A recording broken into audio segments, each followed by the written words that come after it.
No sucedió en los fríos pasillos de un tribunal, ni en medio del caos de una guerra en tierras lejanas. Tampoco ocurrió tras los muros dorados de un palacio real. El destino, caprichoso y cruel, eligió un escenario mucho más mundano pero aterrador. Un tramo oscuro de carretera, en esa fracción de segundo donde el sonido del metal, la memoria y el miedo chocan violentamente. Durante años, el príncipe Harry ha hablado sobre esto. Ha hablado de la seguridad, de esa paranoia constante que vive en su piel, de la protección que siente que le falta, y sobre todo, del terror absoluto que lo invade cada vez que ve luces parpadeando en su espejo retrovisor. Lo ha dicho claramente, repetidamente, y a veces con una ira justificada. La historia siempre lo está persiguiendo, pisándole los talones. Y entonces, de repente, los informes comenzaron a circular. Al principio eran solo susurros, rumores inciertos, que pronto se convirtieron en mensajes frenéticos, desatando una ola de confusión que viajaba más rápido que la propia verdad. Un coche, un impacto, y un príncipe en el centro de la tormenta. En ese instante, el mundo dejó de deslizar sus pantallas y prestó atención. Porque esto no era simplemente un accidente de tráfico. Se sentía como una cita con el destino, un recordatorio brutal del trauma y el miedo de un hombre que ha pasado toda su vida adulta tratando de huir de una sola cosa: la tragedia que cree que nunca quedó realmente atrás. Pregúntense esto. Cuando alguien pasa años advirtiendo al mundo que algo terrible podría suceder, ¿qué significa cuando el destino finalmente le da la razón? Por eso, esta historia importa ahora más que nunca. No se trata del chisme barato ni del espectáculo mediático.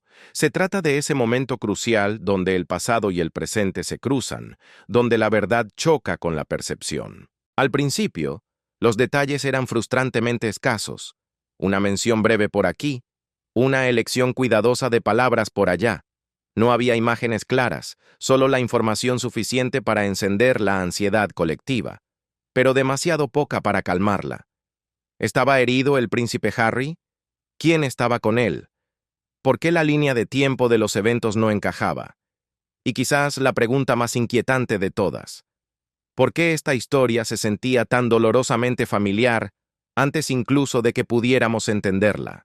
Para comprender por qué un accidente de coche que involucra al príncipe Harry golpea de manera diferente, hay que entender el peso emocional que los automóviles cargan en su vida. Para la mayoría de nosotros, un vehículo es solo un medio de transporte, una máquina para ir de un punto A a un punto B. Pero para él, siempre ha sido algo completamente distinto.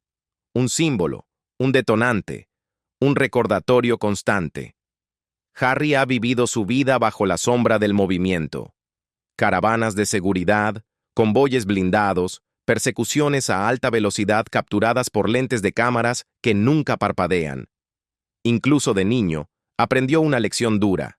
Ser conducido a cualquier lugar significaba ser observado, seguido, analizado y fotografiado. Y debajo de todo eso, siempre ha estado el duelo. Ese tipo de dolor que no envejece con el tiempo, sino que espera silenciosamente en la oscuridad para resurgir cuando uno menos lo espera. Por lo tanto, cuando los informes sugirieron que el príncipe Harry había estado involucrado en un accidente, la reacción colectiva no fue de curiosidad morbosa, sino de pavor. La gente no pensó solo en el choque, pensaron en lo que simbolizaba.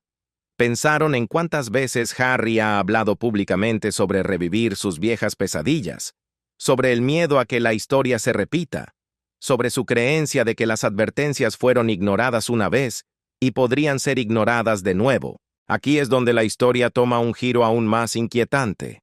A las pocas horas de los primeros informes, comenzaron a circular múltiples versiones de los hechos. Algunos restaron importancia a la gravedad del asunto, otros enfatizaron el shock del momento. Unos pocos levantaron sospechas, por lo que decidieron callar. El lenguaje importa en momentos como este. ¿Se describió como algo menor? ¿Se llamó breve? ¿Se usó la palabra colisión en lugar de choque? Si todo era tan sencillo, ¿Por qué la claridad se sentía tan esquiva?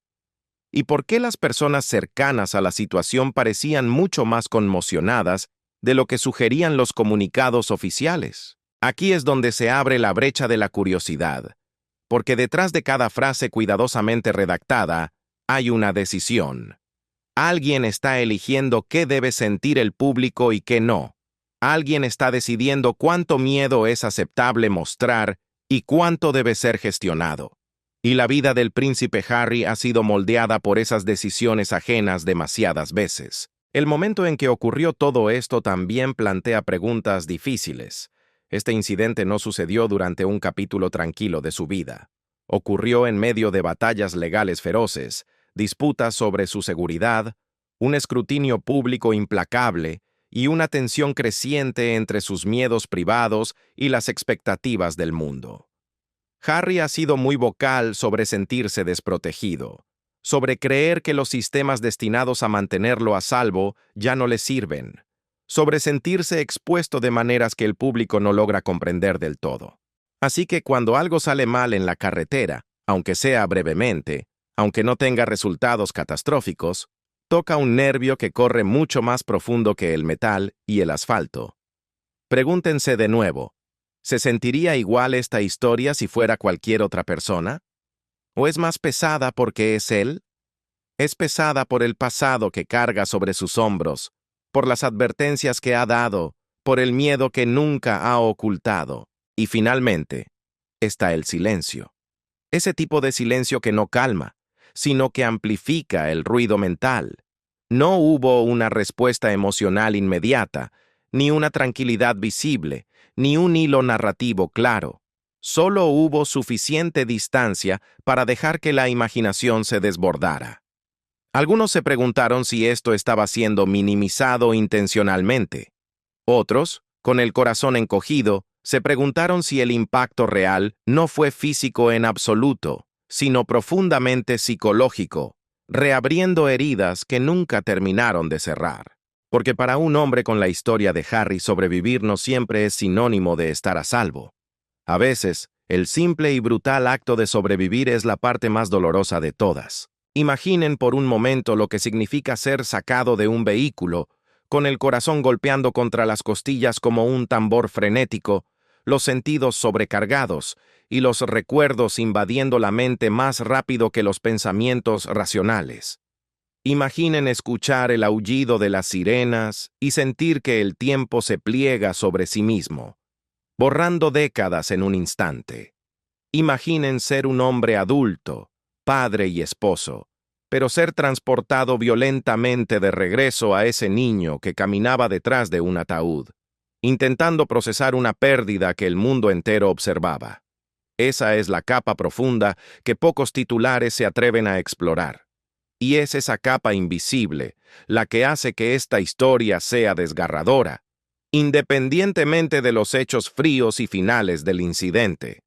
Porque aunque el choque en sí mismo haya sido breve, el eco que deja tras de sí es eterno. Y aquí surge otra pregunta incómoda, una que muchos prefieren no formular. ¿Y si la parte más importante de este incidente no fue lo que ocurrió sobre el asfalto, sino lo que sucedió en los minutos inmediatamente posteriores? ¿A quién se llamó primero? ¿A quién decidieron no llamar? ¿Qué decisiones cruciales se tomaron en esos primeros instantes de caos? Esos detalles importan más de lo que la mayoría de la gente cree, porque en medio de una crisis, la verdad rara vez flota hacia la superficie de inmediato. La verdad se moldea, se amortigua, se filtra a través de la precaución, el protocolo real y la gestión de reputación. Y el príncipe Harry conoce ese juego mejor que nadie. Él ha vivido momentos donde la historia oficial no coincidía con la realidad que él respiraba. Momentos donde el silencio gritaba más fuerte que los comunicados de prensa, y donde el tiempo revelaba grietas que nadie quería reconocer al principio. Por eso, cuando los observadores atentos notaron inconsistencias sutiles, una aclaración retrasada aquí, una frase vaga allá, la inquietud se profundizó. No porque la gente quisiera drama barato, sino porque el público ha aprendido con el tiempo a leer entre líneas. Quizás el aspecto más inquietante de todo es este. El príncipe Harry ha dicho más de una vez que temía que algo así sucediera. Ese miedo no era abstracto ni poético, era específico, era visceral, estaba arraigado en una experiencia vivida con sangre y lágrimas. Entonces, ¿qué significa cuando la pesadilla se encuentra con la realidad, aunque sea parcialmente? ¿Valida esto su paranoia o la profundiza hasta el abismo? ¿Calma su ansiedad o la confirma definitivamente? ¿Y cómo se sigue adelante después de eso? Estas son las preguntas que quedan suspendidas en el aire mientras esta historia comienza a desenredarse. No son acusaciones ni conclusiones precipitadas. Son hilos sueltos que se tensan más con cada nuevo detalle. Porque esto no es solo una historia sobre un choque. Es sobre un hombre que ha pasado su vida tratando de protegerse de un destino que nunca eligió. Es sobre el costo de vivir en una anticipación constante del peligro y sobre lo que sucede cuando eso que más temes te toca el hombro y te susurra al oído. Todavía estoy aquí. Y justo cuando la gente pensaba que la tensión podría desvanecerse, sucedió algo inesperado. Los investigadores y las fuentes internas comenzaron a notar algo en la escena que no terminaba de tener sentido. Algo pequeño, algo técnico, un detalle que plantearía una pregunta que nadie estaba preparado para responder. Pero esa pregunta no saldría a la superficie de inmediato. No todavía. Y cuando finalmente lo hiciera, cambiaría la forma en que entendemos todo este incidente. ¿Qué fue lo que los investigadores notaron primero? Esa sola interrogante cambia la temperatura de toda esta historia, porque cuando los equipos de emergencia llegan a cualquier escena de accidente, sus ojos están entrenados para moverse rápido pero pensar metódicamente. Ellos no buscan el drama, buscan patrones, buscan anomalías, buscan cosas que no pertenecen al lugar. Y según múltiples relatos cercanos a la situación, hubo algo en esta escena específica que hizo que profesionales experimentados se detuvieran. No entraron en pánico, pero hicieron una pausa. Pregúntense esto. Cuando personas que han visto cientos de accidentes disminuyen la velocidad, bajan la voz y comienzan a hacerse preguntas silenciosas entre ellos, ¿qué les dice eso? Les dice que esto no era una rutina. A primera vista, todo parecía casi engañosamente ordinario. El vehículo, los alrededores, las secuelas inmediatas. No había llamas devorando el metal, ni restos catastróficos esparcidos por la carretera. Nada que gritara desastre, de la manera en que los tabloides a menudo anhelan. Y sin embargo, algo no encajaba. Se informa que un socorrista comentó que la posición del vehículo no coincidía con la explicación que se estaba ofreciendo. Otro notó un detalle tan sutil que la mayoría de los transeúntes nunca lo pensarían dos veces. Una tercera señal de alerta surgió.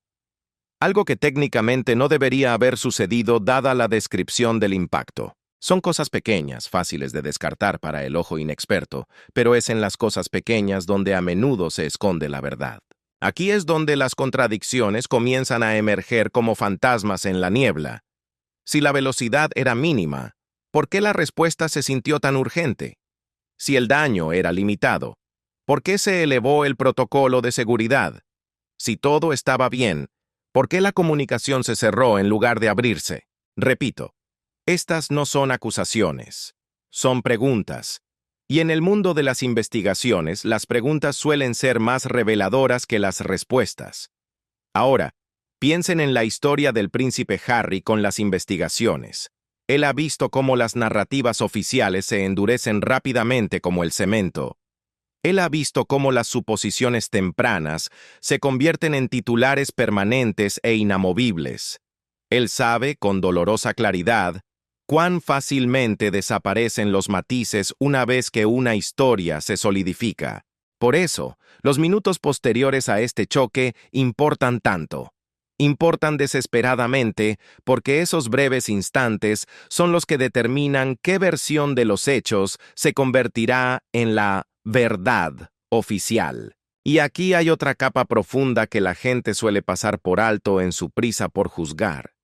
Los accidentes no involucran solo vehículos, metal retorcido y cristales rotos. Involucran personas. Involucran reacciones viscerales, instintos primarios y el comportamiento humano bajo un estrés extremo. Los testigos describieron más tarde a Harry no solo como preocupado, sino como sacudido. Y no de una manera histérica o teatral para las cámaras, sino de una forma profundamente visible y estremecedora. Ese tipo de temblor que viene de adentro, cuando la memoria choca violentamente con la realidad. ¿Alguna vez han experimentado un momento en el que su cuerpo reacciona antes de que su mente pueda entender lo que pasa? Sus manos tiemblan sin control. Su pecho se cierra como si le faltara el aire y sus pensamientos se dispersan como aves asustadas. Ahora, imaginen esa reacción amplificada por décadas de un trauma no resuelto. Para el príncipe Harry, un coche nunca es terreno neutral. Es un espacio cargado, una jaula emocional, un recordatorio móvil de todo lo que perdió, de todo lo que teme y de todo lo que cree que todavía le pueden arrebatar. Así que, cuando ese entorno de repente se vuelve inseguro, aunque sea por un segundo, no es solo un susto, es un detonante. Y los detonantes no piden permiso. No les importa el contexto, ni la lógica, ni si el golpe fue leve. Arrastran el pasado hacia el presente con una eficiencia brutal. Por esto, algunos informantes sugieren que el impacto real de este incidente no se midió en moretones físicos o reparaciones mecánicas, sino en lo que desbloqueó psicológicamente. Esto plantea una pregunta difícil pero necesaria. ¿Puede un incidente ser menor en los papeles policiales y devastador en la realidad emocional?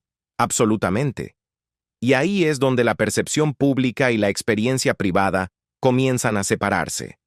El público quiere hechos fríos, líneas de tiempo limpias y explicaciones simples. Harry, por otro lado, vive en la desordenada superposición del miedo, la memoria y las consecuencias. Mientras el mundo esperaba claridad, otro detalle surgió silenciosamente. Una decisión que el príncipe Harry había tomado más temprano ese día. No fue una decisión dramática ni imprudente, pero vista en retrospectiva, fue significativa. Una elección sobre el tiempo, el movimiento, la ruta. El tipo de decisión cotidiana que uno toma sin pensarlo dos veces hasta que algo sale mal. ¿Por qué se tomó esa decisión? ¿Quién la aconsejó? ¿Y habría sido diferente el resultado si esa única elección hubiera ido por otro camino? Estas preguntas importan porque desafían la idea reconfortante de que los accidentes son siempre aleatorios. A veces son el resultado de una serie de decisiones ordinarias que chocan de formas extraordinarias. Y a veces, esas decisiones están influenciadas por una presión que nadie más ve. Harry ha estado viviendo bajo una presión implacable. Presión legal, presión mediática, presión emocional. La presión aplastante de probar que sus miedos están justificados mientras, simultáneamente, el mundo le dice que está exagerando. Esa contradicción por sí sola agotaría a cualquiera. Por un lado se le acusa de paranoia, por el otro se espera que permanezca estoico y tranquilo cuando las cosas salen mal. Entonces, cuando algo finalmente sale mal, aunque sea levemente, no aterriza en el vacío. Aterriza sobre años de tensión acumulada. Y aquí es donde la historia se vuelve aún más complicada, porque no todos los involucrados parecían igualmente sorprendidos. Algunas personas cercanas a la situación supuestamente reaccionaron con una especie de reconocimiento sombrío, como si siempre hubieran creído que esto era posible, como si hubieran estado esperando durante años a que cayera el otro zapato. Esa reacción habla por sí sola. Si la gente espera que suceda algo malo durante el tiempo suficiente, ¿acaso esa expectativa termina moldeando la realidad? ¿O simplemente revela cuán frágil fue siempre la situación? Otro pensamiento incómodo comienza a salir a la superficie aquí. ¿Y si este incidente no fue una llamada de atención, sino una confirmación? Confirmación de que las preocupaciones de Harry sobre su seguridad no eran imaginarias. Confirmación de que su entorno no está tan controlado como parece. Confirmación de que la protección, a pesar de las apariencias, tiene límites peligrosos. Y si eso es cierto, ¿qué sucede después? Porque una vez que el miedo es validado por la realidad, no se encoge, crece. La mente comienza a reproducir los peores escenarios una y otra vez. El cuerpo se mantiene en alerta máxima. Cada movimiento se siente como un riesgo calculado para alguien que ya vive en un estado elevado de vigilancia. Este tipo de incidente puede cambiar fundamentalmente cómo una persona se mueve por el mundo, lo que nos lleva a otro silencio que siguió al choque. No el silencio de la prensa, sino el silencio entre las personas. Llamadas que no fueron devueltas de inmediato. Mensajes que permanecieron sin leer más tiempo del esperado. Espacios vacíos donde debería haber habido tranquilidad y apoyo, pero no lo hubo. En momentos de crisis, la ausencia puede sentirse más fuerte que cualquier declaración oficial. Y el príncipe Harry ha experimentado la ausencia antes. Ausencia de protección, ausencia de intervención, ausencia de rendición de cuentas. Así que, cuando la tranquilidad no llegó al instante, reabrió viejas heridas que nunca cicatrizaron del todo. Y finalmente, está la cuestión del control. Harry ha luchado ferozmente para controlar su propia narrativa, para reclamar la autoridad sobre su historia, para decidir cómo se enmarcan sus experiencias. Un accidente de coche interrumpe ese control al instante. De repente, la narrativa pertenece a los informes policiales, a los portavoces y a la especulación salvaje. De repente, su cuerpo y su seguridad vuelven a ser temas de debate público. Esa pérdida de control es, en sí misma, otro tipo de trauma. Pregúntense esto: ¿cómo te recuperas de algo cuando no se te permite procesarlo en privado? Cuando cada reacción es analizada bajo un microscopio, cada pausa es interpretada y cada palabra es escrutada. Esa presión no cura, se agrava. Y a medida que las horas se convertían en días, una verdad se volvió más difícil de ignorar. Este incidente no iba a desvanecerse silenciosamente, porque demasiados hilos habían quedado sueltos, colgando peligrosamente en el aire. Demasiadas preguntas quedaron flotando en el aire sin respuesta. Y demasiadas personas, incluido el propio Harry, sintieron que la explicación superficial que se ofreció al mundo no lograba capturar, ni de lejos, el peso plomo de lo que realmente había sucedido. Lo cual nos lleva a la siguiente fase de esta historia. La fase donde las líneas de tiempo se diseccionan con precisión quirúrgica, donde se trazan los movimientos en un mapa, y donde momentos que antes parecían insignificantes, de repente, cobran una importancia enorme. Porque la noche en que todo se sintió mal, no comenzó con el chirrido de los frenos ni con el impacto del choque. Comenzó horas antes, con cambios sutiles, con decisiones inusuales y con un presentimiento compartido por más de una persona. Algo en esa velada simplemente no estaba bien. Y una vez que esos detalles salen a la luz, la historia cambia. Ya no se trata de qué pasó, sino de por qué pasó. Pero para entender eso necesitamos retroceder. Necesitamos volver a los momentos previos al impacto, a las decisiones que pusieron todo en movimiento. Necesitamos volver a la noche en que mucho antes de que el metal chocara contra el metal, algo ya se sentía equivocado. ¿Alguna vez fue el príncipe Harry realmente libre de la tragedia? ¿O la tragedia lo estaba moldeando silenciosamente mucho antes de que el mundo se diera cuenta? Para comprender por qué este incidente sacudió sus cimientos tan profundamente, hay que enfrentar una verdad incómoda.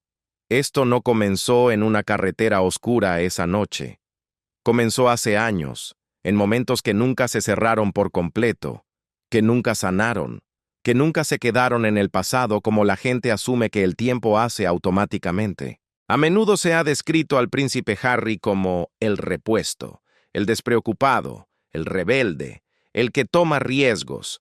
Pero esa etiqueta es una máscara que esconde algo mucho más complejo. Porque debajo de las bromas, debajo de los titulares escandalosos y de esa personalidad pública cuidadosamente curada, siempre ha existido un niño marcado por la pérdida, por el miedo y por la sensación constante de que el peligro no se anuncia antes de atacar. Pregúntense esto. ¿Cómo aprende un niño a sentirse a salvo cuando el mundo entero observa su duelo en tiempo real? Los primeros recuerdos de Harry sobre la vida pública no son de celebraciones ni de aplausos. Son de silencio. Son recuerdos de caminar detrás de un ataúd, con la cabeza baja, mientras las cámaras hacían clic incesantemente, capturando el momento en que él trataba de entender algo que ningún niño debería tener que procesar tan públicamente. Ese momento no solo cambió a su familia, cambió fundamentalmente cómo él entendía el mundo. Para la mayoría de las personas, la tragedia llega en voz baja, en la privacidad del hogar. Para Harry, llegó a todo volumen, grabada permanentemente en la memoria global. Y desde ese punto en adelante el peligro dejó de ser algo abstracto, se volvió personal. Los automóviles, en particular, se convirtieron en algo completamente distinto. No eran simples máquinas de transporte, eran símbolos, eran detonantes, eran preguntas sin respuesta envueltas en metal y movimiento. Incluso siendo un niño, Harry aprendió una lección dura. El movimiento significaba exposición.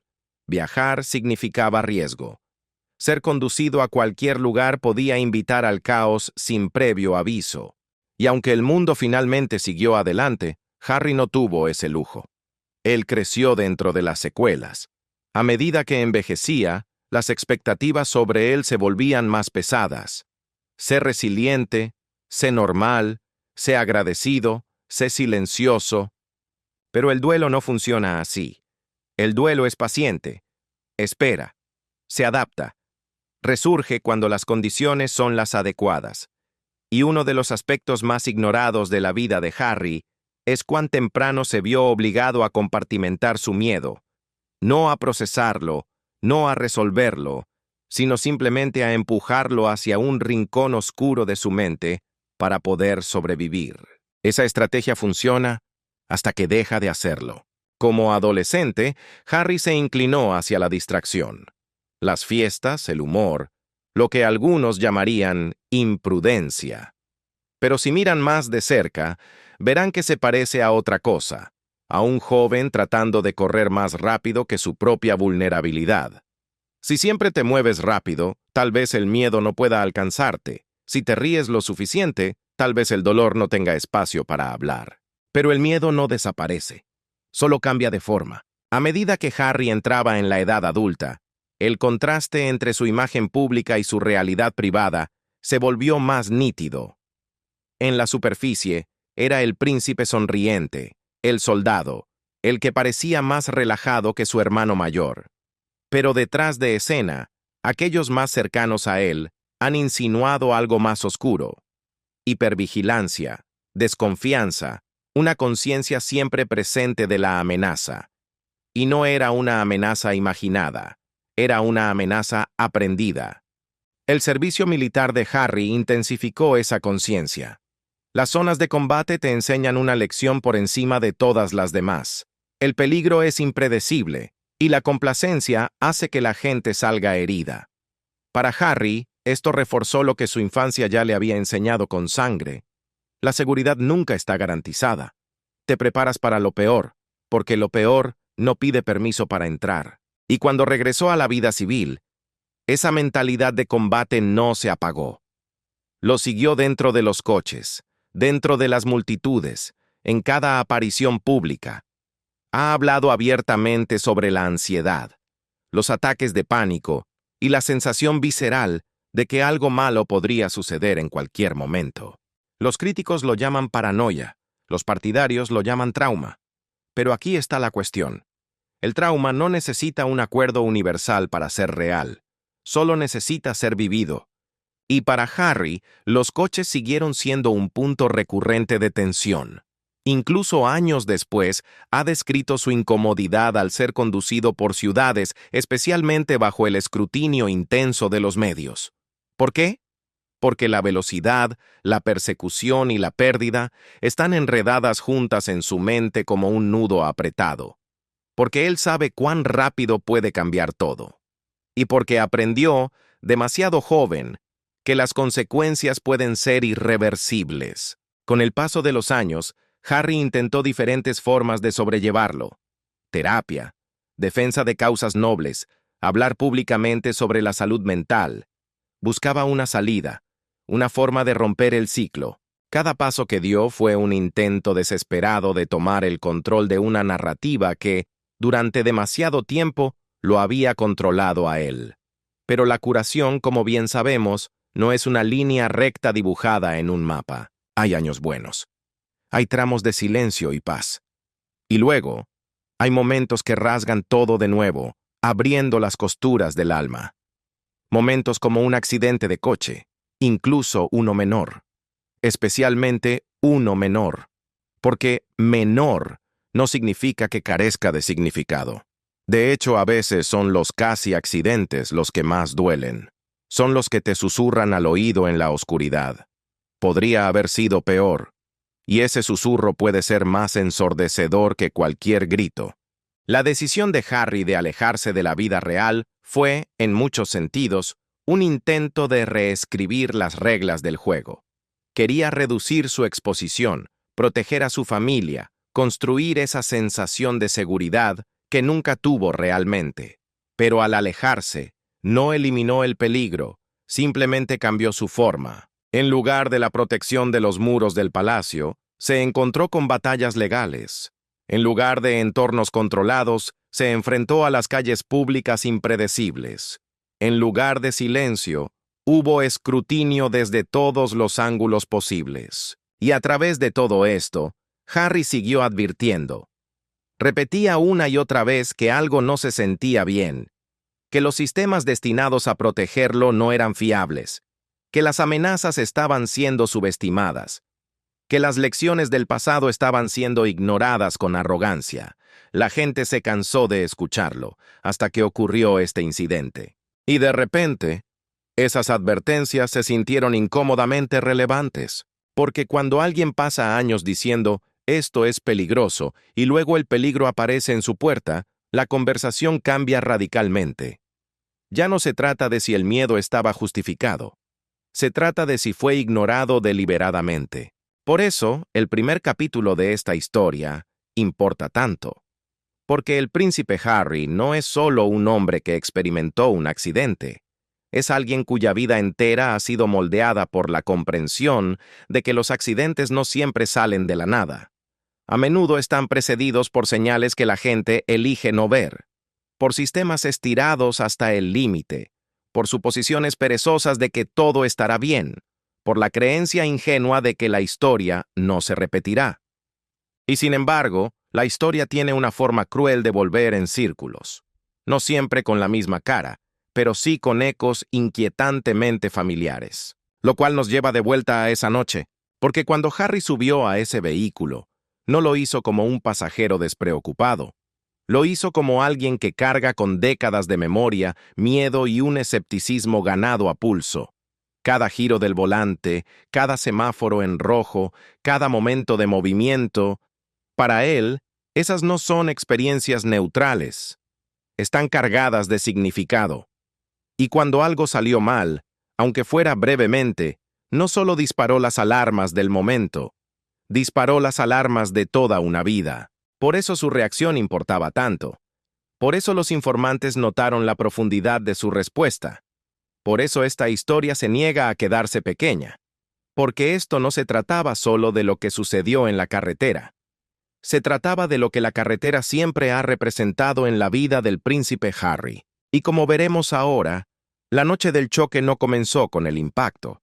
Comenzó horas antes, con cambios sutiles en la rutina, con decisiones que parecían ordinarias en ese momento, y con una sensación creciente de que algo en la velada se sentía apagado, fuera de lugar. Y una vez que esos detalles se exponen sobre la mesa, la narrativa cambia de una manera que nadie esperaba, porque las señales estaban ahí.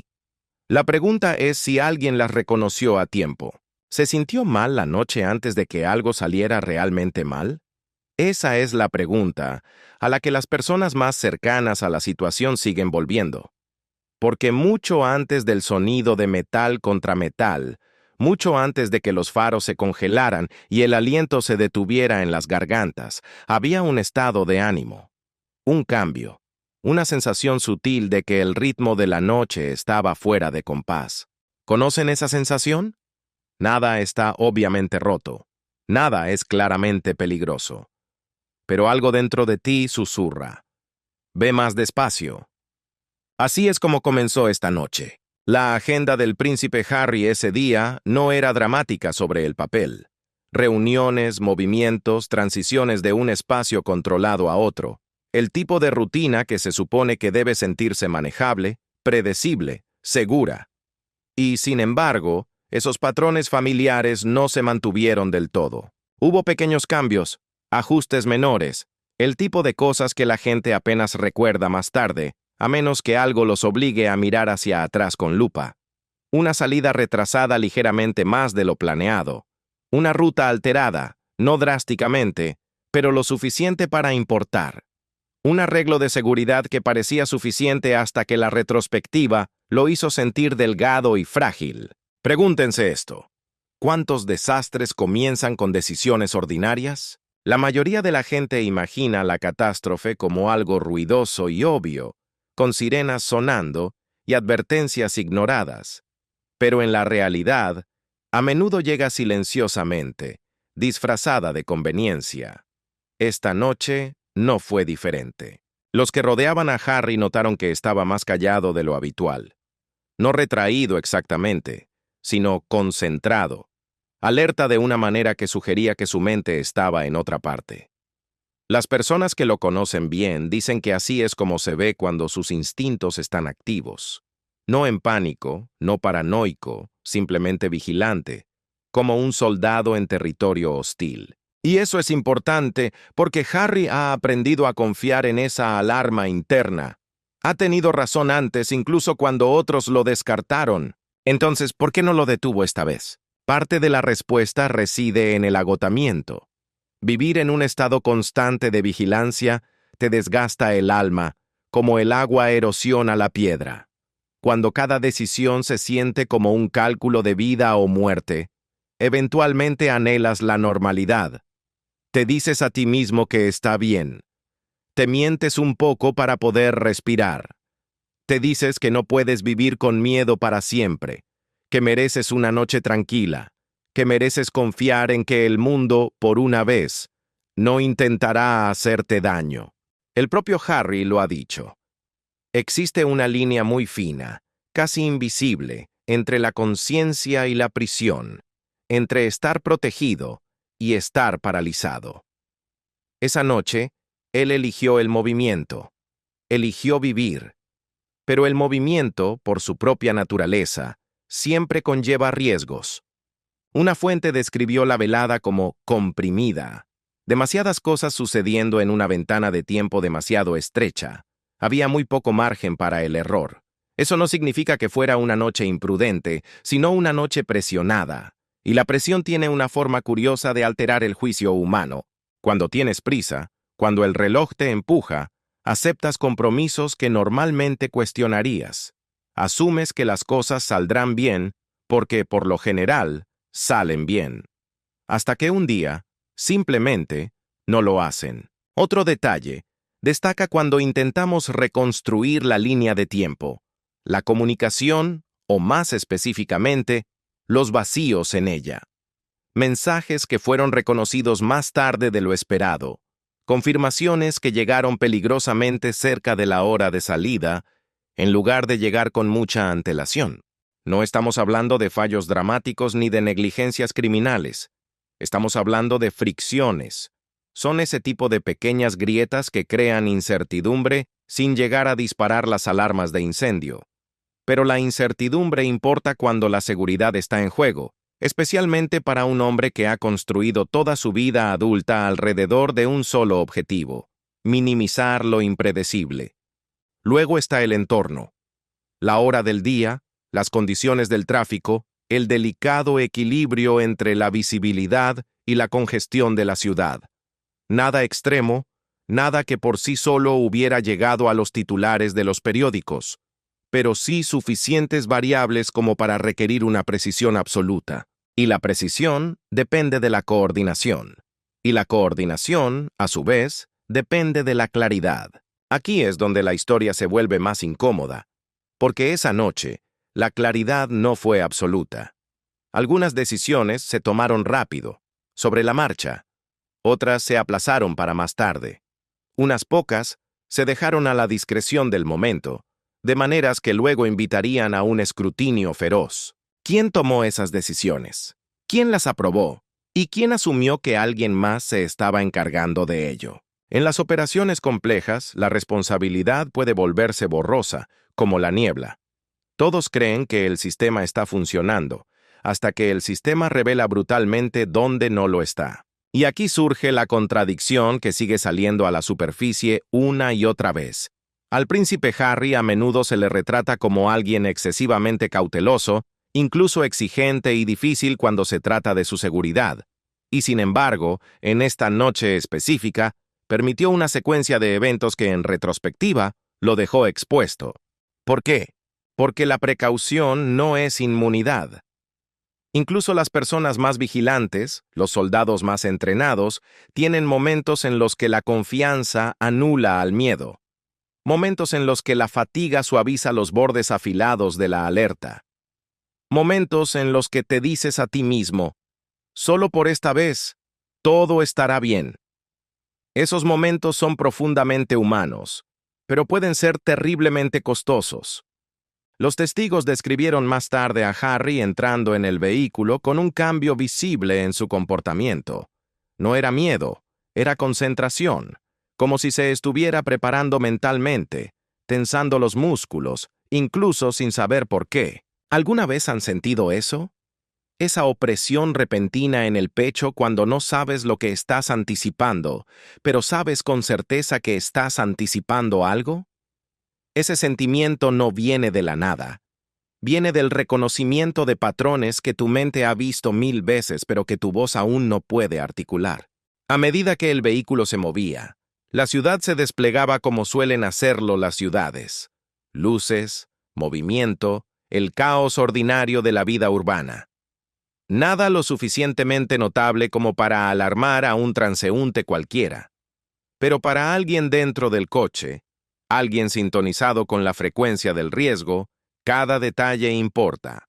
La velocidad, la distancia, el espacio entre un coche y otro. Y entonces algo cambió. No fue dramático. No fue instantáneo. Fue solo lo suficiente. Un momento de confusión. Una reacción ligeramente retrasada. Una secuencia interrumpida. Y aquí es donde las líneas de tiempo se vuelven críticas. Porque los segundos importan, y las interpretaciones de esos segundos pueden diferir salvajemente dependiendo de quién esté contando la historia. Algunos dicen que el incidente ocurrió más rápido de lo esperado. Otros dicen que hubo tiempo para reaccionar. Ambas cosas pueden ser ciertas al mismo tiempo. El trauma distorsiona la percepción. Lo que se siente como una eternidad puede ser un parpadeo. Lo que se siente repentino puede tener una acumulación lenta que nadie reconoce hasta que es demasiado tarde. Y aquí está el detalle que sigue resurgiendo, el que te hiela la sangre. Hubo un punto, justo antes del impacto, cuando alguien dentro del vehículo supuestamente dijo algo. No fue un grito, no fue un alarido de terror. Fue solo un reconocimiento, una frase dicha en voz baja, como si se dieran cuenta, demasiado tarde, de que ya se había cruzado una línea invisible. Ese momento importa porque sugiere conciencia, no pánico, sugiere realización. Y la realización lo cambia todo, porque significa que el choque no fue solo algo que les sucedió. Fue algo que vieron venir, aunque fuera solo por una fracción de segundo. Esa pequeña astilla de conciencia puede perseguir a una persona mucho más tiempo que el evento mismo, especialmente a alguien como Harry.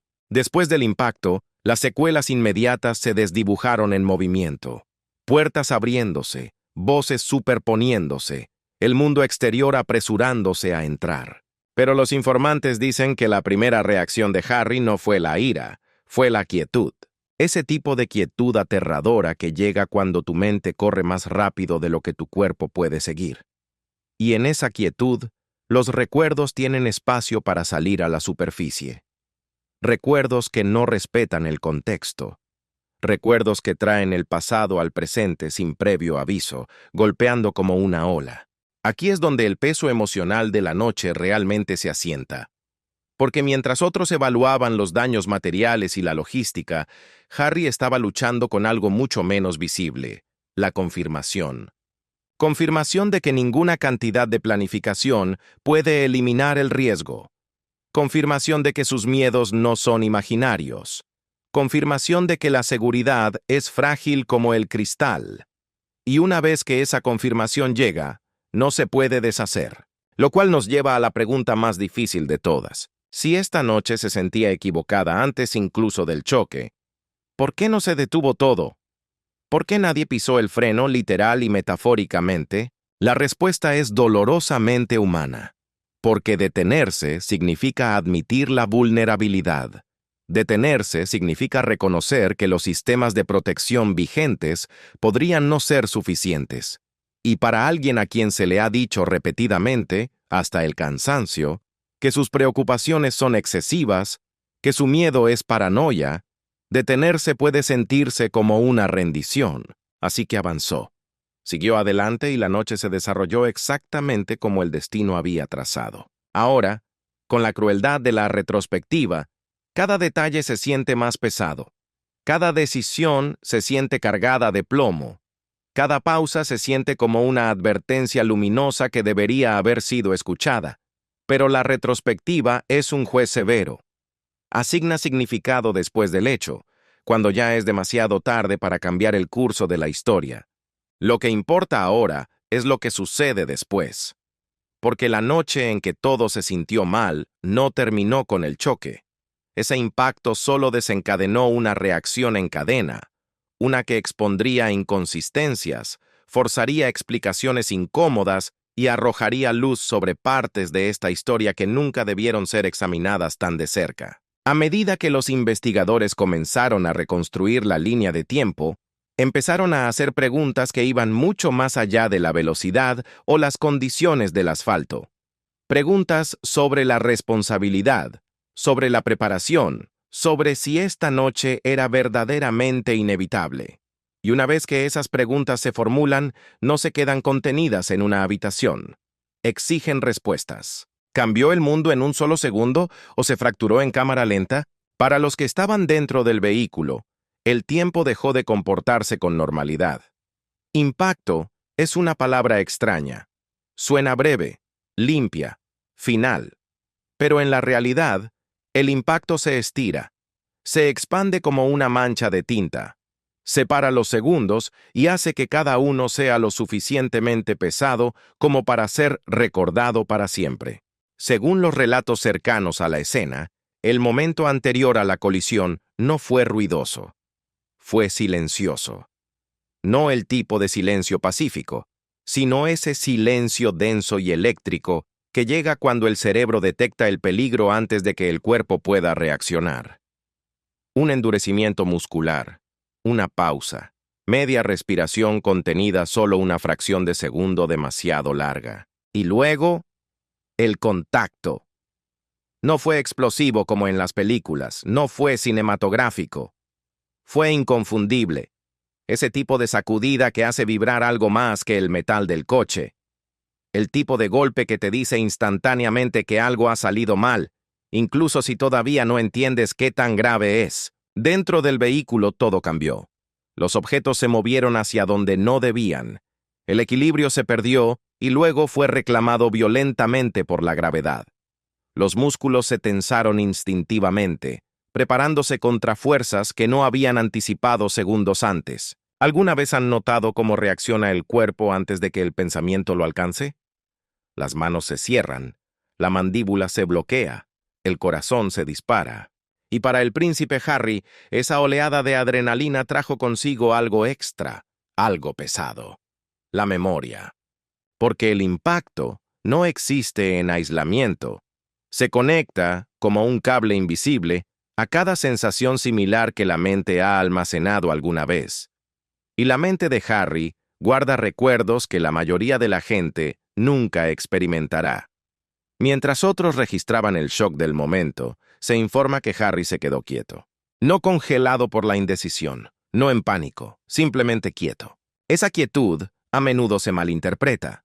La gente asume que el miedo se parece al caos, a los gritos, al movimiento frenético. Pero el miedo real, el miedo profundo y visceral, a menudo se parece al silencio. Es la forma en que el cuerpo compra tiempo mientras la mente lucha desesperadamente por orientarse en el espacio y en la historia. Los testigos describieron más tarde un breve momento en el que nadie habló. No porque no quisieran, sino porque el lenguaje aún no había regresado. Solo había respiración, solo conciencia, solo la cruda realidad de que, lo que fuera que estuviera sucediendo, no podía deshacerse. Luego llegaron los sonidos, las puertas abriéndose, las voces superponiéndose, alguien preguntando si todos estaban bien.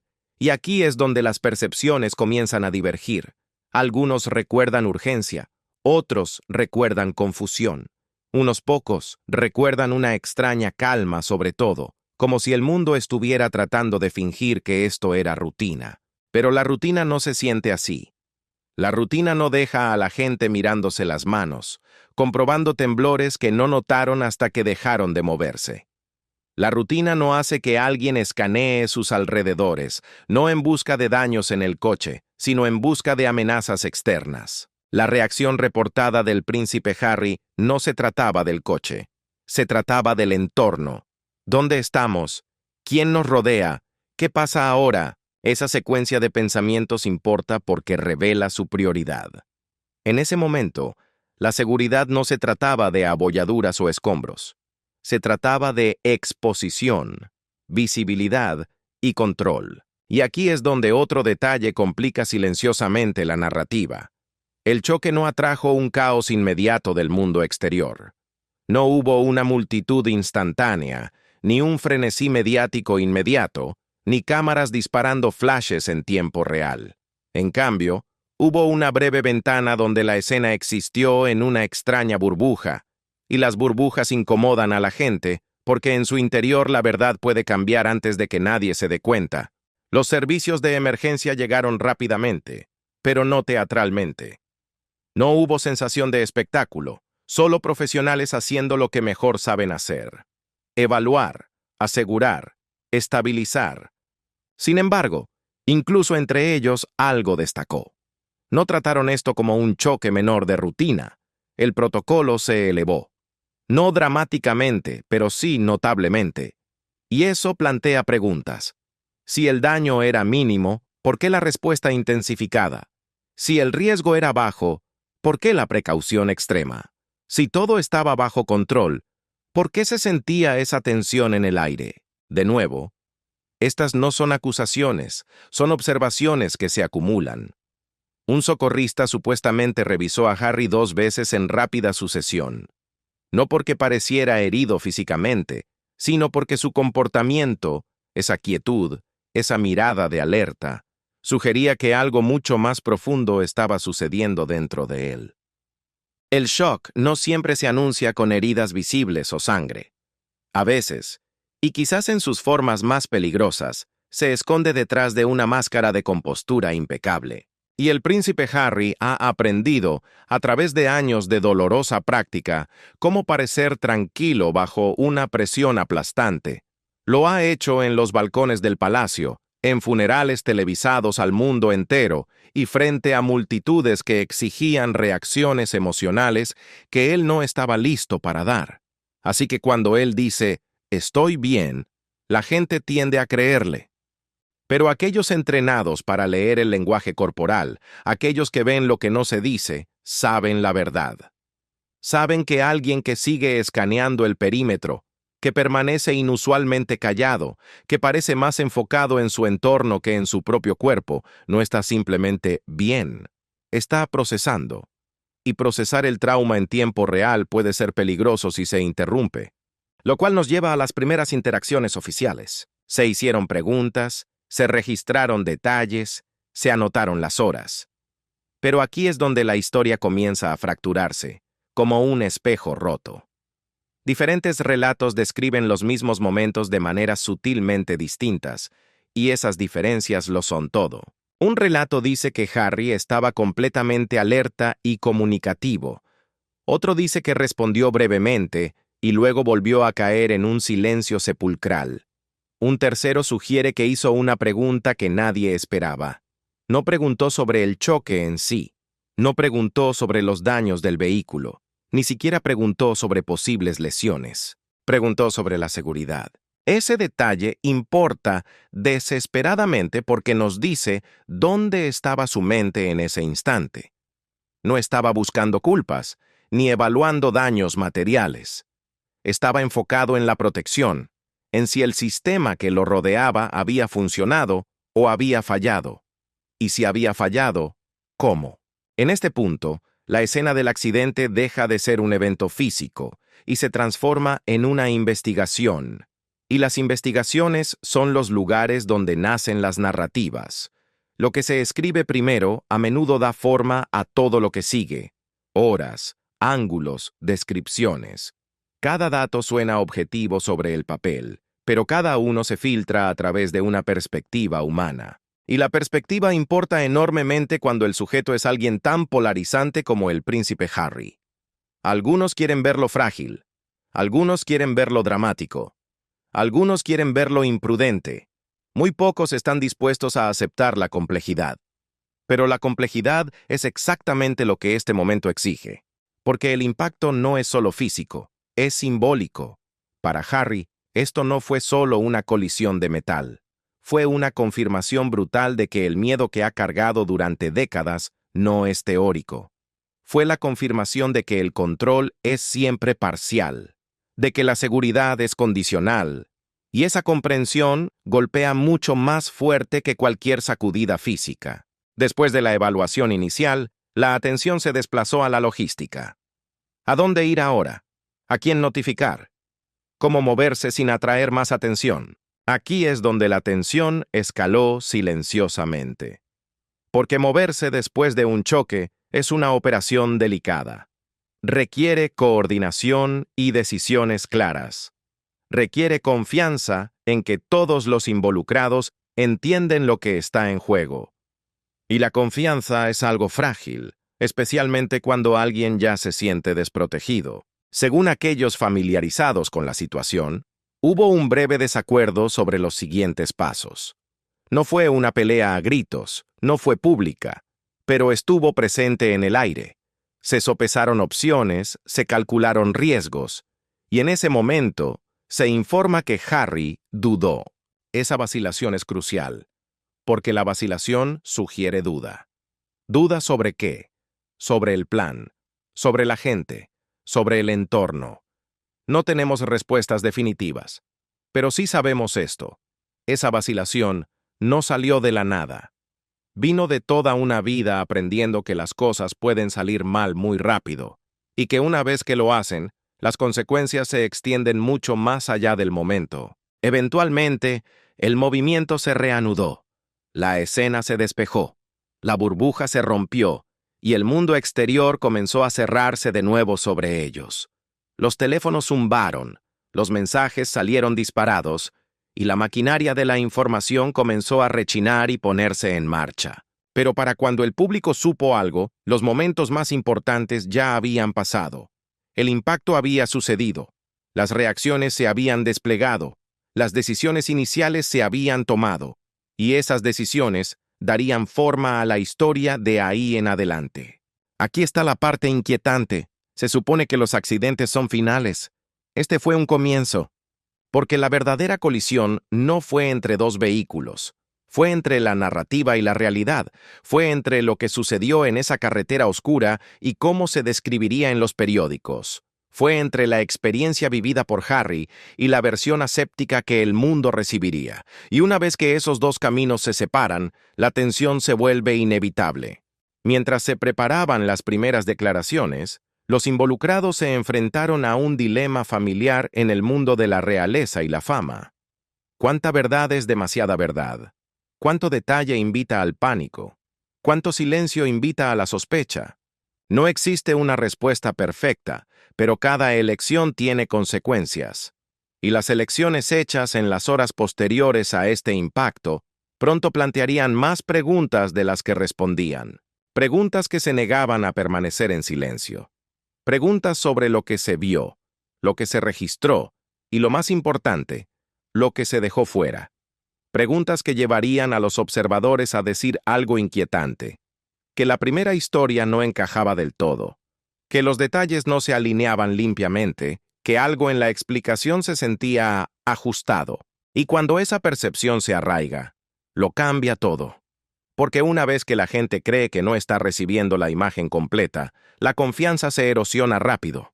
Y el príncipe Harry ha vivido esa erosión antes. Por eso, lo que sucedió a continuación importaría incluso más que el choque mismo. Porque a medida que las declaraciones oficiales comenzaron a circular, se produjo un cambio silencioso pero crítico. La narrativa cambió.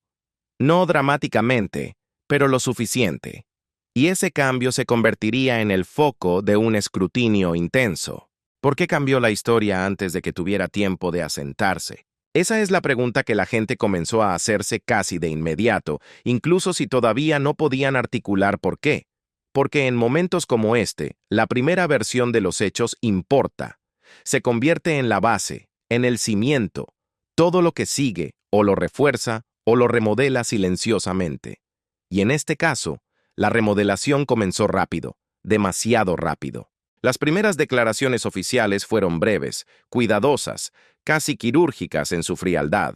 Eran palabras elegidas no para explicar, sino para calmar, no para detallar, sino para sedar la curiosidad pública.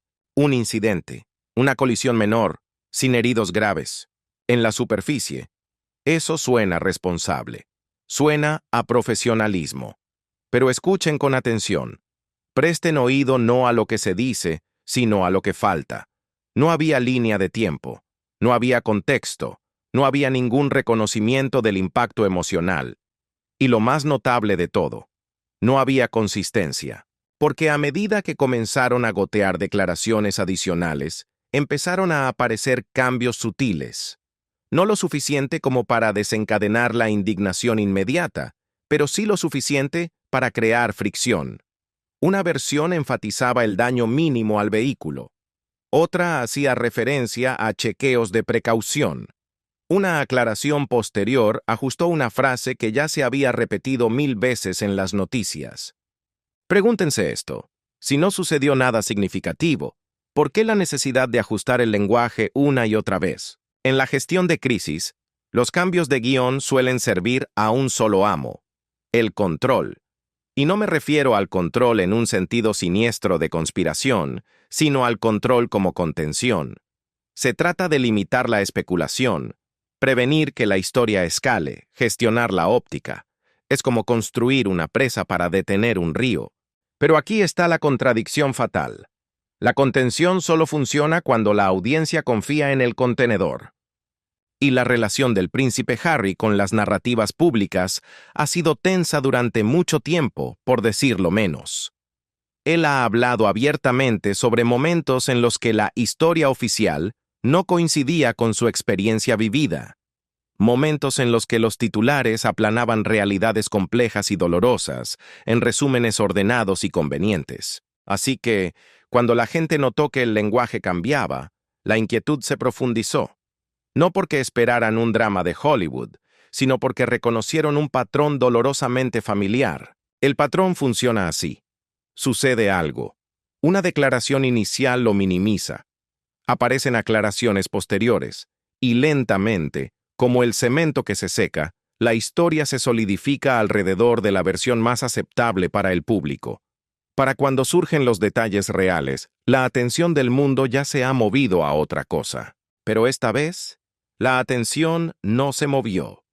Porque demasiadas personas estaban mirando de cerca y porque el propio príncipe Harry ha sensibilizado al mundo sobre esta dinámica exacta. Otro detalle no ayudó: el tiempo. Los espacios entre las declaraciones eran irregulares. Algunas actualizaciones llegaban rápido, otras se retrasaban. Unas pocas parecían reactivas, como si estuvieran respondiendo a un rumor, en lugar de ser planificadas. Esa irregularidad sugiere algo importante: incertidumbre. Sugiere que aquellos que elaboraban la narrativa estaban respondiendo a nueva información a medida que surgía, en lugar de trabajar desde una imagen completa desde el principio. Y eso plantea una pregunta que a nadie le gusta hacer. ¿Estaba clara la imagen completa desde el principio? ¿O todavía se estaba formando? Si es lo último, entonces la minimización temprana se vuelve complicada. Porque minimizar antes de entender puede ser contraproducente. Puede hacer que las revelaciones posteriores se sientan como contradicciones en lugar de aclaraciones. Y las contradicciones erosionan la confianza más rápido que el ácido. Otra capa complica esto aún más. Diferentes medios recibieron descripciones ligeramente diferentes. No conflictivas exactamente, pero sí variadas. Un medio enfatizó la seguridad, otro enfatizó el protocolo, otro enfatizó la normalidad. Cada ángulo moldea la percepción de una manera distinta. La seguridad tranquiliza, el protocolo legitima, la normalidad minimiza.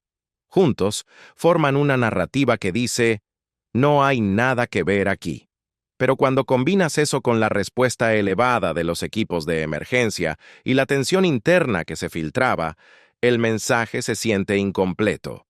Y la gente huele lo incompleto instintivamente. El príncipe Harry conoce este terreno mejor que nadie. Por eso los informantes dicen que él estaba profundamente consciente de cómo se estaba desarrollando la historia. No de manera obsesiva o teatral, sino con una conciencia lúcida. Consciente de que el lenguaje definiría la memoria. Consciente de que una vez que algo se etiqueta como menor, es casi imposible revisarlo honestamente más tarde. Y aquí es donde las cosas se ponen más delicadas, porque algunos cercanos a Harry supuestamente sintieron que las declaraciones fallaron en un punto crucial. No reconocieron el impacto psicológico del incidente. Esa omisión importa desesperadamente, porque implica que solo cuenta el daño físico, que si no sangras, no estás herido. Y para alguien como Harry, esa es una simplificación peligrosa. El trauma no requiere lesiones visibles para existir. De hecho, el trauma a menudo prospera en esos momentos donde el cuerpo sobrevive intacto, pero la mente revive el horror una y otra vez. Al centrarse exclusivamente en los resultados físicos, el coche, la chapa, la pintura, las declaraciones dejaron un vacío enorme entre lo que se dijo y lo que se sintió. Y los vacíos invitan a la especulación, no a teorías locas, sino a preguntas razonables. Preguntas como, ¿por qué se elevó el protocolo si el incidente fue trivial? ¿Por qué se describió a Harry como bien sin ningún contexto emocional? ¿Por qué algunos detalles surgieron solo después de que la gente comenzó a preguntar? Cada pregunta añade presión, y la presión obliga a las narrativas a doblarse. Otro detalle curioso surgió a medida que circulaban las declaraciones.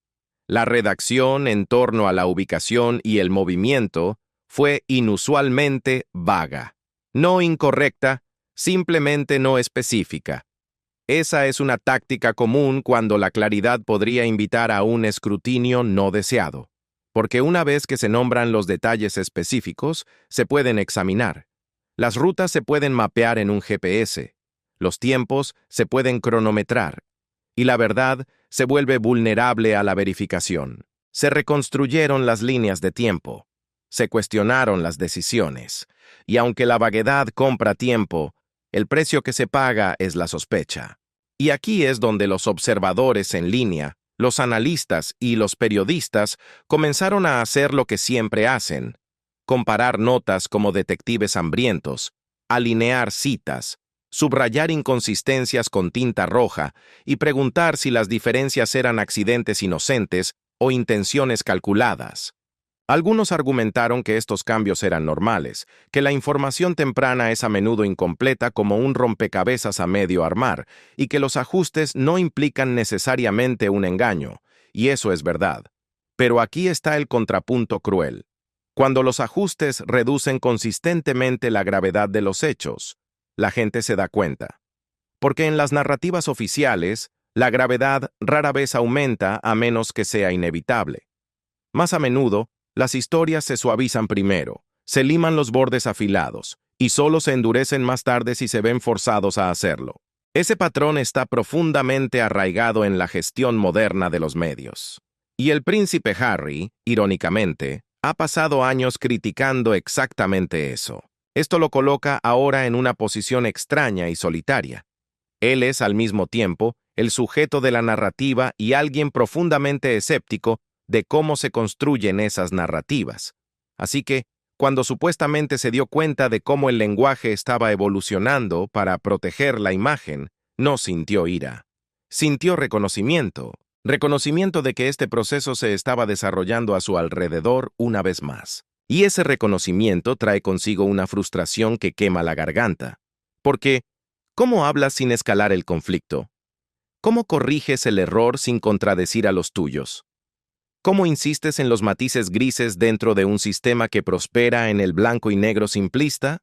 Esas son preguntas con las que Harry ha luchado antes, pero esta vez lo estaba haciendo tras un evento que ya lo había sacudido hasta la médula. Esa combinación es combustible puro. Mientras tanto, la reacción pública permaneció extrañamente apagada. No porque a la gente no le importara, sino porque la historia no se sentía resuelta. Había una sensación de espera en el aire, esperando claridad, esperando confirmación, esperando ver si esto se desvanecería o explotaría. Y esa espera creó espacio. Espacio para conversaciones tranquilas en los pasillos.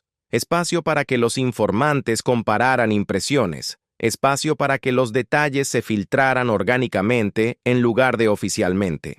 Y esos detalles orgánicos no siempre se alineaban perfectamente con los comunicados de prensa. Nada dramático, solo la suficiente diferencia para hacer que la gente se inclinara hacia adelante. Por ejemplo, las descripciones del comportamiento de Harry variaban enormemente según la fuente. Algunos decían, tranquilo. Otros decían, conmocionado. Algunos decían ambas cosas. Todas podrían ser ciertas, pero el tono oficial se inclinaba pesadamente hacia la calma. ¿Por qué? Porque la calma tranquiliza. La conmoción no. Y la tranquilidad era claramente el objetivo. Pero la tranquilidad a expensas de la precisión conlleva un costo alto. Porque cuando la gente descubre más tarde que la calma en realidad enmascaraba angustia, la confianza se fractura. Y una vez fracturada, es casi imposible de reparar. Esto nos lleva al aspecto más revelador de las primeras declaraciones. Lo que no abordaron. No hubo mención del miedo. No hubo reconocimiento de la historia personal. No hubo contexto de por qué este incidente podría resonar de manera diferente en él que en cualquier otra persona. Esa omisión no fue accidental, fue estratégica, porque una vez que reconoces la historia, invitas a la comparación. Una vez que invitas a la comparación con el pasado, reabres viejas heridas que nunca sanaron, y nadie involucrado quería eso. Pero evitar la comparación no la borra, simplemente la retrasa. Cuando el primer día terminó y la historia continuó circulando en su forma cuidadosamente moldeada, una comprensión silenciosa comenzó a afianzarse entre aquellos que prestaban atención. Esto no se trataba solo de lo que sucedió, se trataba de cómo se estaba enmarcando, y el marco da forma a la memoria, lo que significa que la batalla no había terminado, apenas estaba comenzando. Porque una vez que la gente siente que una narrativa está siendo alisada, comienzan a cavar buscando la textura. Y la textura es desordenada, incluye contradicciones, complejidad emocional, verdades incómodas, y esos elementos no permanecen enterrados por mucho tiempo, especialmente cuando la persona en el centro de la historia tiene un largo historial de desafiar las versiones oficiales de los eventos. Lo cual nos lleva al capítulo final y más inquietante. Porque mientras las declaraciones estaban siendo pulidas y circuladas, la atención se desplazó silenciosamente hacia otro lugar, hacia el vehículo mismo, hacia el interior, hacia el espacio físico donde los segundos se estiraron y la realidad colisionó. Porque a veces, la verdad no vive en las palabras, vive en los detalles. Detalles sentados a centímetros de la persona cuya vida ha sido moldeada por momentos como este antes. Y una vez que esos detalles se examinan, la historia toma un giro más nítido y perturbador. ¿Y si las pistas más importantes no estaban en la carretera en absoluto, sino dentro del vehículo? Porque una vez que el ruido se desvaneció y las declaraciones comenzaron a circular, la atención se desplazó hacia adentro, lejos de los titulares, lejos del giro mediático, hacia el pequeño espacio cerrado donde todo sucedió realmente. Dentro del vehículo los segundos se estiraron como el chicle. Se tomaron decisiones. Las reacciones revelaron prioridades que ningún comunicado de prensa podría jamás capturar. Y ahí es donde esta historia se vuelve profundamente incómoda, porque los vehículos no mienten. Los vehículos registran, responden, se comportan de acuerdo con las leyes inquebrantables de la física, no con las leyes flexibles de las relaciones públicas. Y cuando los investigadores y los expertos comenzaron a centrarse en el interior, empezaron a hacer preguntas que no encajaban bien con la narrativa que se estaba presentando al mundo. La verdad, al final, siempre deja una huella, y a veces esa huella está en el silencio de un coche detenido en la oscuridad. Empecemos por el posicionamiento. Todo comienza con una pregunta simple pero devastadora. ¿Quién estaba sentado dónde? ¿Cómo estaban orientados sus cuerpos? ¿Qué sugería su postura en esos segundos cruciales antes de que el mundo se sacudiera? Estos detalles importan mucho más de lo que la gente cree. Son el lenguaje silencioso que te dice si alguien estaba relajado o preparándose para el golpe, si estaba distraído o en alerta máxima, si esperaba problemas o si fue tomado completamente por sorpresa. Los relatos sugieren que el príncipe Harry no estaba recostado en su asiento. No estaba desconectado de la realidad. No estaba mirando pasivamente la pantalla de un teléfono ni perdido en sus pensamientos. Estaba erguido. Estaba alerta. Estaba listo. Ese solo detalle desafía la idea cómoda de que esto fue una sacudida totalmente inesperada, porque esa preparación implica anticipación. No certeza, tal vez no miedo explícito, pero sí una profunda conciencia del entorno. Luego está la cuestión de la sujeción. Los cinturones de seguridad no son solo herramientas de seguridad pasiva, son indicadores de hábitos, de mentalidad, de cómo una persona percibe el riesgo. Aquellos familiarizados con las rutinas de Harry dicen que es meticuloso con estas cosas. No de manera casual, sino deliberada. Es el tipo de hábito formado por alguien que ha visto las peores consecuencias imaginables. Ese hábito no cambió esa noche, lo cual nos dice algo importante.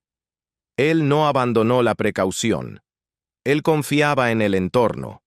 Y la confianza, cuando se rompe, corta mucho más profundo que la sorpresa. A continuación, consideren los sistemas del vehículo. Los vehículos modernos son bestias tecnológicas diseñadas para responder en milisegundos. Sensores, alertas, mecanismos de estabilización. Se activan estés listo o no. Pero esos sistemas solo despiertan bajo ciertas condiciones estrictas. Umbrales de velocidad específicos, cambios bruscos de ángulo, niveles de fuerza concretos. Los expertos sugieren que la respuesta del vehículo esa noche no se alineó completamente con la gravedad mínima implícita en las declaraciones iniciales. No fue catastrófico, claro, pero tampoco fue insignificante. Fue suficiente para levantar cejas entre los que saben. Si el incidente fue verdaderamente trivial, ¿por qué los sistemas se activaron de la manera en que lo hicieron? Si la fuerza fue mínima, ¿por qué el coche se comportó como si necesitara proteger desesperadamente a sus ocupantes? Estas no son preguntas para los tabloides de chismes, son preguntas para ingenieros. Y los ingenieros no tratan con vibraciones o sentimientos, tratan con datos fríos y duros. Por eso, algunas de las conversaciones más silenciosas e importantes después del choque no ocurrían en las redacciones de noticias, sino entre personas entrenadas para leer máquinas. Otro detalle complica las cosas aún más. Los objetos dentro del vehículo supuestamente se movieron. No volaron dramáticamente por el aire, pero se desplazaron notablemente.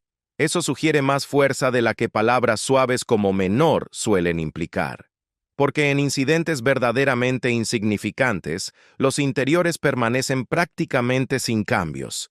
Las cosas se quedan quietas. Cuando no lo hacen, te dice que hubo una transferencia de energía. Y la energía no desaparece por arte de magia, se mueve. ¿De dónde vino esa fuerza? ¿A dónde fue? Esas preguntas importan. Y luego está el sonido. La gente a menudo subestima cómo se comporta el sonido en espacios confinados. Un rasguño a baja velocidad suena muy diferente a una sacudida repentina. Los que estaban dentro describieron un sonido agudo e inconfundible. No fue prolongado, no fue un chirrido lento, fue agudo. Ese tipo de sonido señala brusquedad. Y la brusquedad cambia cómo reacciona el cuerpo humano. No te da tiempo para acomodarte al impacto. Fuerza una respuesta instantánea, lo cual nos lleva de vuelta a la quietud de Harry inmediatamente después. La quietud a menudo sigue al shock abrupto. Es el sistema nervioso reiniciándose, como una computadora que se apaga para salvarse.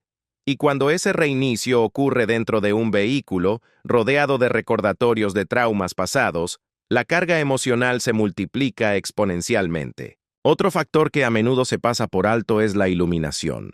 La forma en que los faros, las luces de la calle y los reflejos se comportan durante una parada repentina puede desorientar incluso a los conductores y pasajeros más experimentados.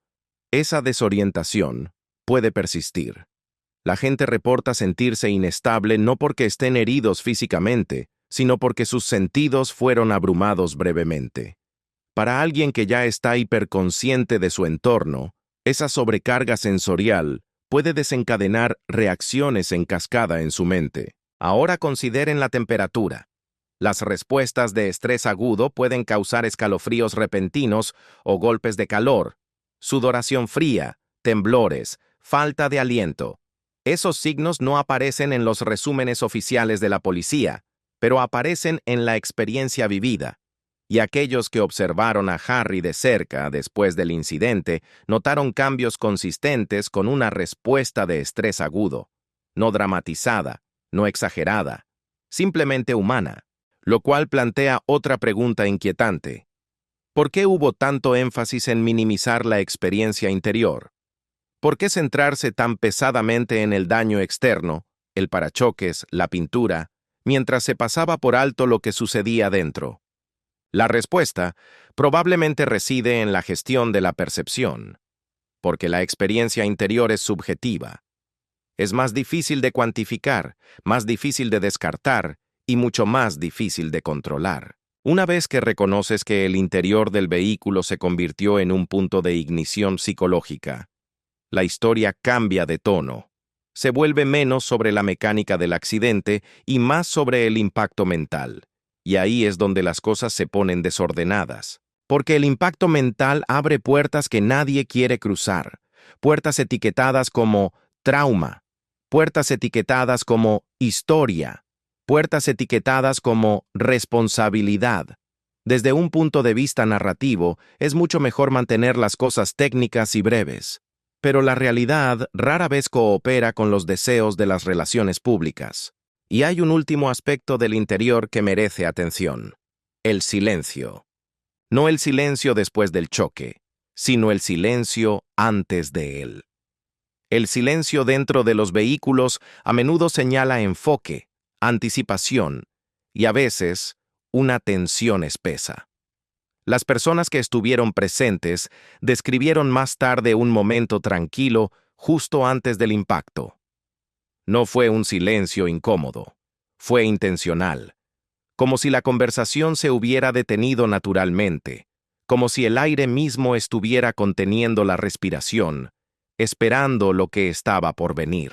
Esa pausa importa muchísimo, porque la conversación solo se detiene cuando la atención se afila como un cuchillo, cuando la mente, en su nivel más primitivo, siente algo que requiere conciencia absoluta. De nuevo, esto no significa que nadie predijera el choque con una bola de cristal. Significa que los instintos estaban comprometidos, y los instintos humanos no se activan sin una razón válida. Ahora, hablemos de control. Dentro de un vehículo, el control es limitado. Los pasajeros se entregan su agencia. Confían ciegamente en los sistemas y en las personas al volante. Pero para el príncipe Harry, entregar el control no es un acto casual ni ligero. Es algo que sopesa cuidadosamente, como quien sostiene un objeto frágil. Así que, cuando finalmente entregó ese control esa noche y algo salió mal, la consecuencia psicológica fue inmediata y brutal. Refuerza una lección peligrosa que él conoce demasiado bien. Incluso cuando haces todo bien, los resultados no están garantizados. Esa lección pesa toneladas. La ha aprendido antes con dolor, y por eso el espacio interior del coche se cargó con algo más que adrenalina. Se volvió simbólico, un entorno contenido donde los viejos miedos resurgieron y las nuevas dudas echaron raíces. Y aquí es donde la historia da otro giro inesperado. Porque mientras la atención pública estaba fijada en los comunicados de prensa y la especulación salvaje, aquellos que examinaban el interior del vehículo notaron algo más. Un detalle tan pequeño que la mayoría de la gente lo pasaría por alto sin pestañear. Una configuración, un ajuste, un patrón de respuesta. Algo técnico que sugería que el vehículo reaccionó a algo más que un simple toque o un rasguño. Ese detalle no es dramático a simple vista, pero es revelador. Sugiere que el incidente no podía categorizarse tan limpiamente como implicaba el lenguaje temprano. Y una vez que esa sugerencia existe, invita a un examen más profundo. Un examen más profundo invita a la rendición de cuentas. Y la rendición de cuentas es el punto exacto donde las narrativas oficiales suelen fracturarse. Por eso el interior importa. Porque guarda respuestas que el exterior no puede proporcionar. Respuestas sobre la preparación, sobre la conciencia, sobre la verdadera naturaleza del momento. Y esas respuestas no siempre se alinean con la comodidad. A medida que pasaban las horas, la atención se alejó lentamente del vehículo en sí y se dirigió hacia los sistemas destinados a proteger a la persona que iba dentro. Porque si el interior nos dice qué sucedió, la seguridad nos dice por qué importó. Y cuando la gente comenzó a preguntar cómo alguien tan preocupado por la seguridad se encontró en esa posición en primer lugar, el siguiente capítulo se volvió inevitable. Porque esto ya no se trataba solo de un coche, se trataba de la protección o de la falta de ella. Y una vez que examinas las decisiones de seguridad que rodearon esa noche, la historia adquiere un nivel de tensión completamente nuevo. ¿Cómo termina un hombre obsesionado con la seguridad sintiéndose expuesto en el peor momento posible? Esa pregunta se sienta en el corazón de todo lo que siguió. Porque una vez que pasas el vehículo, pasas las declaraciones y pasas las palabras cuidadosamente elegidas, llegas al sistema destinado a evitar que momentos como este sucedan. La seguridad. No el tipo de seguridad que la gente imagina de las películas de Hollywood. No estamos hablando de muros impenetrables, armas masivas y enfrentamientos dramáticos. Estamos hablando de la red silenciosa de procedimientos, la telaraña de decisiones, aprobaciones, redundancias y planes de contingencia que existen para reducir el riesgo antes de que se vuelva visible. Y para el príncipe Harry, la seguridad nunca ha sido teórica. Es personal, es emocional, es existencial. Él ha construido su identidad adulta alrededor de la creencia inquebrantable de que la seguridad no es opcional, que la vigilancia no es paranoia, que las lecciones aprendidas por las malas nunca deben ser ignoradas. Así que cuando ocurre un incidente como este, la pregunta no es solo qué salió mal, es cómo. Y más importante aún, ¿quién decidió que ese nivel de riesgo era aceptable? Para entender la tensión en torno a la seguridad esa noche, tienes que entender el ruido de fondo que nunca se detiene realmente en la vida de Harry. Evaluaciones de amenazas, cálculos de riesgo, debates interminables sobre qué nivel de protección es necesario. Durante años, Harry ha argumentado que su perfil de riesgo no desapareció mágicamente cuando se alejó de los deberes reales. Que los títulos pueden cambiar, pero la visibilidad no. Que a la historia no le importan las descripciones de trabajo actuales. Los críticos descartaron esto como arrogancia o privilegio. Los partidarios lo llamaron sentido común. Pero independientemente de dónde te pares, una cosa es innegable. Harry cree profundamente que una protección reducida equivale a un peligro aumentado. Y esa creencia no apareció de la noche a la mañana. Se construyó sobre décadas de experiencia vivida, lo que hace que lo que sucedió a continuación sea aún más inquietante. Porque en la noche del choque, los arreglos de seguridad eran diferentes. No estaban ausentes, no fueron descuidados, pero eran más delgados. Estaban reducidos, simplificados justo lo suficiente para invitar al riesgo a entrar. ¿Por qué? En parte, debido a la logística. En parte, debido a disputas en curso. En parte, debido al deseo de múltiples lados de evitar un espectáculo mediático. Existe una tensión constante en la protección de alto perfil entre la visibilidad y la discreción. Si eres demasiado visible, atraes atención no deseada. Si eres demasiado discreto, pierdes el poder de disuasión. Esa noche, el equilibrio se inclinó. Y una vez que se inclina, es difícil recuperarse rápidamente. Según aquellos familiarizados con la planificación, se tomaron decisiones para agilizar el movimiento, para reducir la huella, para parecer menos conspicuos. Sobre el papel, tenía sentido. En la realidad, introdujo vulnerabilidades. Menos capas significan menos amortiguadores. Menos amortiguadores significan menos margen para el error. Y el error no se anuncia con cortesía. Espera en las sombras. Y aquí surge otra verdad incómoda. La seguridad no se trata solo de cuerpos grandes y vehículos blindados. En su núcleo más profundo, la seguridad se trata de autoridad. ¿Quién tiene la última palabra cuando las cosas se ponen feas? ¿Quién tiene el poder de anular las preocupaciones? ¿Quién decide el momento exacto en que la precaución se convierte en exceso? En el mundo actual de Harry, esas preguntas se han vuelto cada vez más complicadas, casi laberínticas. Él ya no se sienta en el centro de una jerarquía incuestionable, donde su seguridad es un mandato divino. Ahora, las decisiones se negocian, se llega a compromisos. A veces, las decisiones se difieren para evitar conflictos. Esa difusión de la autoridad puede ser peligrosa, porque cuando la responsabilidad se comparte entre demasiadas manos, la rendición de cuentas se vuelve borrosa. Y la responsabilidad borrosa crea grietas. Esas grietas importan más en los momentos de transición, en el movimiento de un lugar a otro, en los cambios de entorno, en las alteraciones del tiempo. Exactamente las condiciones que definieron esta noche. Un informante describió el arreglo de seguridad de esa noche con dos palabras que deberían helar la sangre.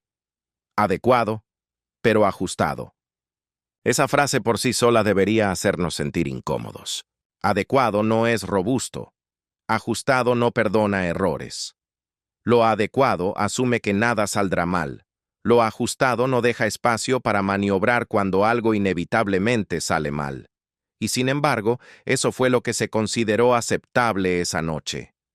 Esto plantea una pregunta que ha perseguido a los observadores. ¿Por qué Harry no presionó más fuerte? ¿Por qué no golpeó la mesa y exigió más? La respuesta puede residir en algo muy humano: la fatiga. Luchar por tu propia protección es agotador. Justificar constantemente tu miedo drena tu energía gota a gota a lo largo del tiempo. Incluso las personas más vigilantes se cansan. Llega un punto en el que se comprometen. Aceptan algo menos que ideal porque la alternativa es un conflicto constante, una discusión interminable. Harry ha vivido en ese conflicto durante años. Cada solicitud escrutada bajo un microscopio, cada preocupación debatida por burócratas, cada precaución cuestionada por los contables. En algún momento, empiezas a elegir tus batallas para poder sobrevivir. Y esa noche, él eligió el movimiento sobre la discusión. Esa elección no lo hace descuidado, lo hace humano. Pero los humanos, lamentablemente, pagan un precio alto por el compromiso cuando el destino está involucrado. Otro factor complica aún más la imagen: la percepción pública. Harry es dolorosamente consciente de cómo se retratan sus necesidades de seguridad en los medios. Él conoce la narrativa que se ha tejido a su alrededor, exigente, con derecho, dramático. Esa conciencia puede influir en las decisiones de vida o muerte. Dudas en pedir más para no parecer difícil. Aceptas menos para evitar la crítica. Te dices a ti mismo, estará bien, no quiero ser un problema. Esa negociación interna es invisible desde el exterior, nadie la ve, pero da forma a los resultados finales. Y cuando algo sale mal, esa voz interna se vuelve brutal. Se convierte en un juez implacable. Debí haber insistido, debí haber frenado las cosas. Yo sabía que esto no estaba bien. Esos pensamientos no esperan confirmación policial. Llegan inmediatamente, en el silencio posterior al impacto. Lo cual nos lleva al momento justo después del choque. Porque una vez que el peligro inmediato pasó, una vez que los corazones dejaron de galopar, la atención se volvió bruscamente hacia una pregunta. No una pregunta emocional, sino logística y fría. ¿Por qué estábamos aquí así? ¿Por qué esta ruta específica? ¿Por qué esta configuración de coches? ¿Por qué este nivel de protección y no otro? Esas preguntas no se sienten acusatorias al principio, se sienten necesarias, pero la respuesta a ellas revela la grieta en el sistema, grieta en el sistema, grieta en el sistema, grieta en el sistema, grieta en el sistema, grieta en el sistema, grieta en el sistema, grieta en el sistema, grieta en el sistema, grieta en el sistema,